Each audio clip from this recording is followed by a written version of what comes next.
Hello. Testing ta sa atong Windows 11 pero unfortunately dili siya capable kay wala ko kabalo pero our our motherboard doesn't have TPM 2.0 support or it doesn't have any TPM in the settings.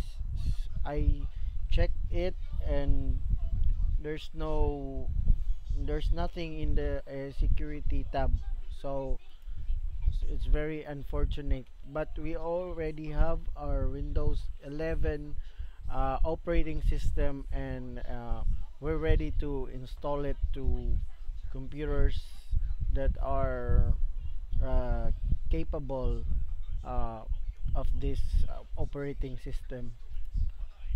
So it was supposed to be a very nice operating system, but too bad for our computer it doesn't meet the requirement.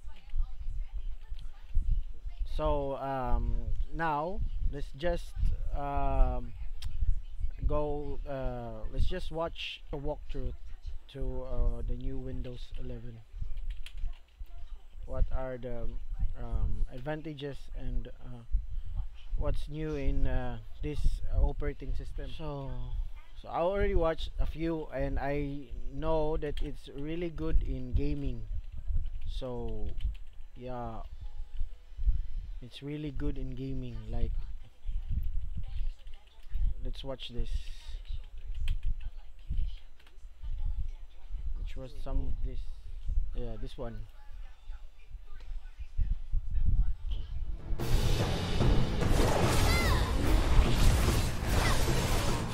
The question that I've seen more than anything else since the leaked Windows 11 ISO surfaced is, what's it like to game on?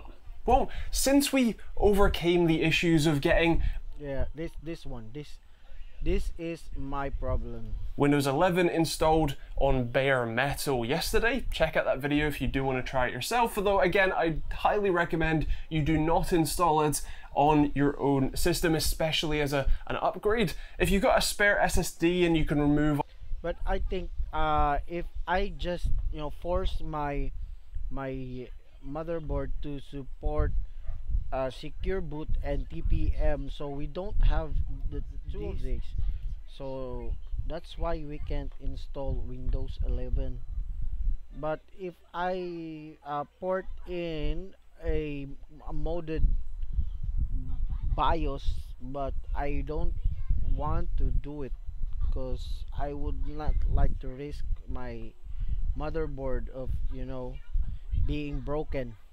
So all of your other hard drives, or if you have a spare system, fair enough. Otherwise, you can load it up in a virtual machine and that works just fine. But here I have a full system with exclusively just the single Windows 11 SSD installed and no virtual machines in sight. So let's have a play with it, and then I'm going to run you through some benchmarks to see if Windows 11 offers any extra performance or takes it away. Right, so we're playing a bit of Cyberpunk 2077, and in terms of performance, at least in this downtown area, we're getting over 120 at 1080p with this RTX 3080 and an 11400F, which certainly isn't bad. Let me just bullet time this guy in the head. Get anybody else? Oh, I missed. Okay, rapid fire time. I'm gonna blame it on the mouse. I'm not used to this mouse. That's definitely it. Take all. Yeah, sure. I did it. Wonderful. Well, we're still over 100 FPS here, which is pretty decent.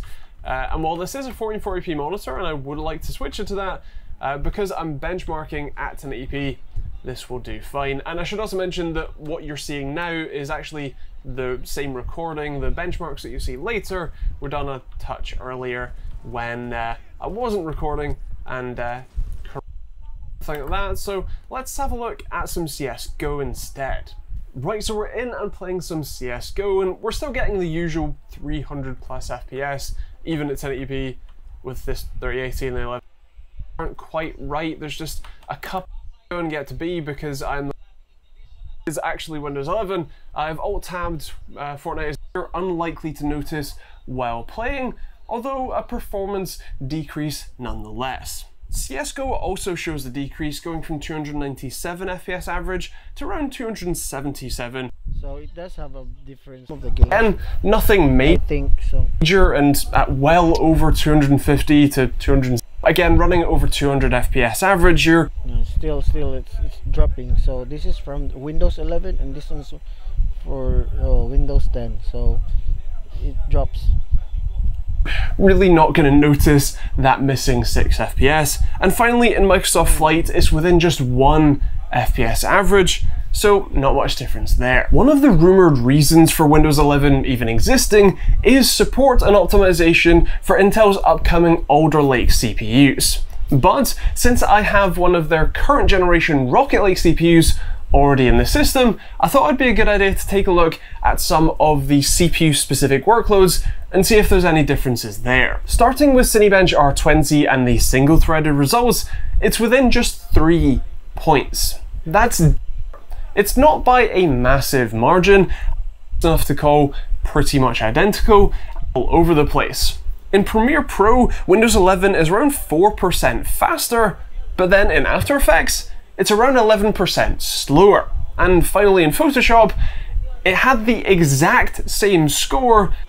This is a really early development build. Took optimizations for very specific hardware, their optimizations, and the rest of the conventional chips are taking a back seat for the moment.